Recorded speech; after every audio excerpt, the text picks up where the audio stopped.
दोस्तों, आप अपने ज़िला बिजनौर के इतिहास के बारे में क्या क्या जानते हैं और आपको क्या लगता है कि हमारे ज़िला बिजनौर की सबसे ऐतिहासिक चीज़ क्या है जो सबसे ज़्यादा प्रसिद्ध है।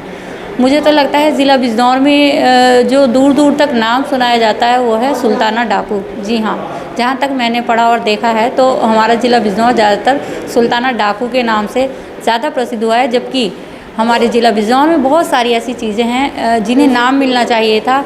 आज हमें मौका मिला है कि हम आपको ज़िला बिजनौर का एक ऐसा इतिहास बताएं जिससे सुनकर आपको गर्व होगा। जी हाँ दोस्तों, क्या आप जानते हैं कि हमारे ज़िला बिजनौर में लिस्टेड लगभग 500 स्वतंत्रता सेनानी रहे हैं, जो लिस्टेड है और अनलिस्टेड तो पता नहीं कितने होंगे। और इस प्रोग्राम में आपको मैं दिखा दूँ कि यहाँ के जो सबसे मुख्य स्वतंत्रता सेनानी रहे हैं उनके यहाँ पर बैनर लगाए गए हैं। आज इनका विमोचन होगा और बहुत सारे बैनर लगाए गए हैं और हम सब बिजनौर वासियों के लिए बड़ा ही गर्व का विषय है कि यहाँ पर इतने स्वतंत्रता सेनानी हुए हैं, स्वतंत्रता संग्राम में जिन्होंने भाग लिया।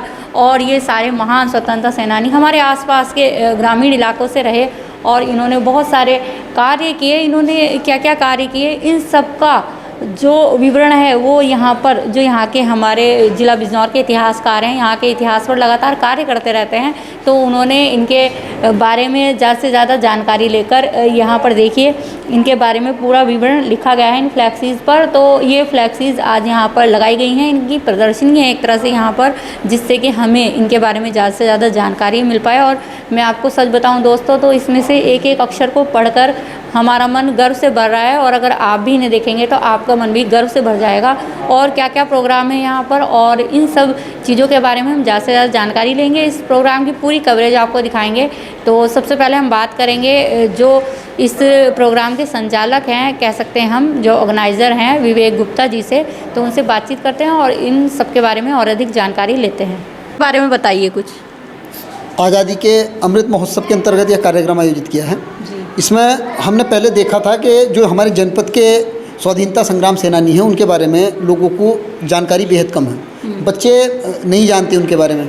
यदि हम भगत सिंह गांधी जी की बात करें तो लोग तुरंत समझते हैं, लेकिन हमारे ज़िले में एक बहुत बड़ा क्रांति आंदोलन चला 1942 में। हमारे मंडल पूरे मुरादाबाद में केवल 2 व्यक्ति शहीद हुए और दोनों हमारे जनपद के थे, श्री परवीन सिंह और श्री रिक्की सिंह। 1942 16 अगस्त 1942 को शहीद हुए थे।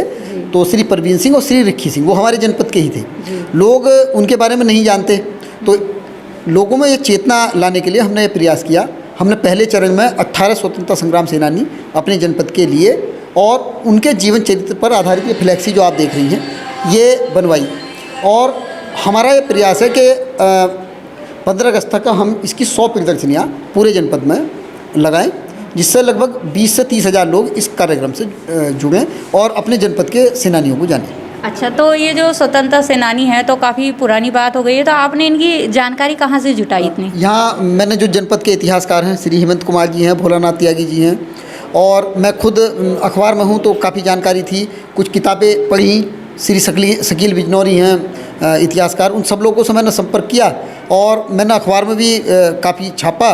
तो उसके बाद मैंने जो है उनके पोर्ट्रेट तैयार किए और उनका जीवन चरित्र को सामने लाने का प्रयास किया। तो आपको ये प्रेरणा कहाँ से मिली? नहीं, ये मेरी ही सोच है और हेमंत कुमार जी ने बहुत सहयोग किया और वो लगातार उन्होंने जानकारियाँ दी। बहुत से ऐसे सेनानी थे जिनके बारे में हम भी नहीं जानते थे और फ़ोटो ऐसे दुर्लभ फ़ोटो महात्मा गांधी जी का भी हमारे जनपद के लोगों के साथ फ़ोटो हमारे पास है, उपलब्ध कराया, हेमंत कुमार जी ने उपलब्ध कराया। तो इसी प्रकार से और चंदन सिंह जी का फ़ोटो मुझे शकील बिजनौरी साहब ने उपलब्ध कराया, जो उनके परिजनों के पास भी नहीं था। तो ये समग्र प्रयास से कार्य हो पाया है। जी, तो देखिए समग्र प्रयास से ये कार्य हो पाया है और हमें धन्यवाद करना चाहिए इन इतिहासकारों का भी, जहां लोग आजकल केवल अपने भौतिकवाद में, अपनी सुख सुविधा में जुटे हुए हैं, तो ये लोग हमारे ज़िले के इतिहास को लगातार हमारे सामने रखने का प्रयास कर रहे हैं। तो जनता का भी ये फ़र्ज़ है कि इनका लगातार सहयोग करें और अपने इतिहास को अगर हम नहीं जान पाए तो ये कोशिश ज़रूर करें कि हमारे बच्चे हमारे जनपद के महान इतिहास को जान पाएँ। यहाँ मैं हेमंत जी से भी एक बात पूछना चाहूँगी, मेरे मन में एक सवाल है। हेमंत जी, ये बताइए कि जैसे मैंने आज यहाँ देखा, मुझे भी आज ही पता चला है कि यहाँ हमारे ज़िला बिजनौर में इतने महान स्वतंत्रता सेनानी हुए हैं, इनके बारे में पढ़कर भी बहुत गर्व महसूस हो रहा है। तो आपको क्या कारण लगता है कि हमारा ज़िला बिजनौर केवल सुल्ताना डाकू के नाम से ही प्रसिद्ध रह गया? ये क्यों छुप गए गर्त में? असल में जो महान सेनानी या अच्छे काम करने वाले लोग होते हैं तो उनके कृतित्व को लिखने की आवश्यकता होती है। यदि समय पे उनकी कृतित्व को नहीं लिखा गया और लोगों के सामने नहीं लाया गया तो वो इसी तरह इतिहास के पन्नों में कहीं छिप जाते हैं। और ये बात बिल्कुल सही है कि हमारे बीच ऐसे ऐसे सेनानी हुए हैं जिनकी अगर गौरव गाथा को हम सही तरीके से पेश करें तो अचंभित हो जाएगा कोई भी व्यक्ति। और राष्ट्रीय स्तर के अनेक सेनानियों के आज कृतित्व को आप यहाँ पढ़ सकते हैं। मैं एक उदाहरण के रूप में आपको बताऊंगा कि सामने चौधरी खूब सिंह जी का एक फ्लैक्सी लगी है जी। पूरे अपने जनपद बिजनौर में 1942 में सारी जगह अंग्रेज़ों ने आंदोलन को ख़त्म कर दिया था, परंतु खूब सिंह जी ही एकमात्र ऐसे आदमी बचे थे जो अपने घर पे तिरंगा लगाए हुए थे, बावजूद इसके कि अंग्रेज़ों ने इस बात को उन्हें बहुत मना किया। एक दो बार तिरंगा उतारने के लिए अंग्रेज़ों ने उनके घर पुलिस भी भेजी, परंतु आप सशस्त्र क्रांतिकारियों का आपने एक दल बनाया हुआ था और अपने आवास पे ही वो रुका हुआ था। उस दल को देख के अनेक बार पुलिस के लोग वापस चले गए और झंडे तक पहुंच नहीं पाए, घर तक अंदर घुसने की उनकी हिम्मत नहीं थी। फिर इस बात को अंग्रेज़ सरकार ने चुनौती ली एक कि पूरे जनपद बिजनौर में एक जगह ऐसी है जहां हमारा राज नहीं है, और ये गोपनीय सूचना ब्रिटेन को गई।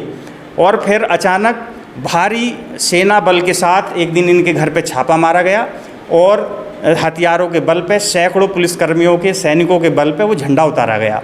इसकी इतनी बड़ी महत्ता हुई इस खबर की कि द गार्जियन एक अखबार है जो कि ब्रिटेन में छपता था, उसने ये खबर पब्लिश की, जयनगर पर पुनः अधिकार। तो इससे आपको पता लगेगा कि बिजनौर के जो सेनानी थे चौधरी खूब सिंह, उनकी धमक कहाँ तक पहुँच गई। तो ये जब पता लगा, जब हम लोगों ने गहराई से एक एक स्वतंत्रता सेनानियों पर काम किया, उनके परिजनों से संपर्क किया, और विगत 4 वर्षों से मैं भी अनेक लोगों के घर जा चुका हूँ। जैसे ये होरी सिंह जी का जो फ़ोटो है, ये मैं सरकड़ा में इनके घर गया था, वहाँ से मैंने प्राप्त किया। चौधरी कुलमणि सिंह जी का फ़ोटो उनके घर वालों से प्राप्त किया। ये 3 सेनानी हैं हमारे, इनकी एक एक गाथा अपने आप में बहुत बड़ी है। मैं संक्षिप्त में बता दूं कि 1942 में जो भारत छोड़ो आंदोलन हुआ था, उसमें नूरपुर पे तिरंगा फहराया गया था, और तिरंगा फहराना एक ऐसी घटना हुई कि अंग्रेज़ों ने वहाँ गोलीबारी की, उसमें 2 वीरों का बलिदान हुआ, परवीन सिंह जी का और रिक्की सिंह जी का। और सबक सिखाने के लिए सेनानियों के परिजनों को घर पे बहुत अत्याचार पुलिस ने किया, तो उस अत्याचार को रोकने के लिए 5 लोगों ने एक इश्तेहार पब्लिश किया जिसमें इस आशय की बात लिखी थी कि जो नूरपुर में किया तिरंगा लगाने का काम, वो हम लोगों ने किया, और हमने जानबूझ के किया। इसलिए किया क्योंकि हम इस सरकार को सरकार नहीं मानते और सरकार को बदलना चाहते हैं, इसलिए आम जनता को परेशान ना किया जाए। और ये स्टेटमेंट लिख के 5 लोगों ने साइन किए नीचे, उसमें 2 आपके भारत सिंह और क्षेत्रपाल सिंह फीना के थे, इसके अलावा 3 लोग और थे जो कि नूरपुर क्षेत्र के थे। तो इस प्रकार के स्टेटमेंट और वो भी इश्तेहार के रूप में दीवारों पर चिपकाए गए, डीएम आवास और जो सिविल लाइन है उसमें चिपकाए गए, ताकि सीधे प्रशासन को पता लग सके कितने साहस का काम था। ऐसी दुर्लभ घटनाएं आपके जनपद बिजनौर में हुई। अब इधर चौधरी होरी सिंह जी हैं। आप जब महात्मा गांधी बिजनौर में आए तो आपने प्रण लिया कि जब तक देश आज़ाद नहीं होगा मैं बाल और दाढ़ी नहीं कटवाऊंगा, और ना ही खाट पे सोऊंगा, ज़मीन पे सोऊंगा, जूते नहीं पहनूंगा।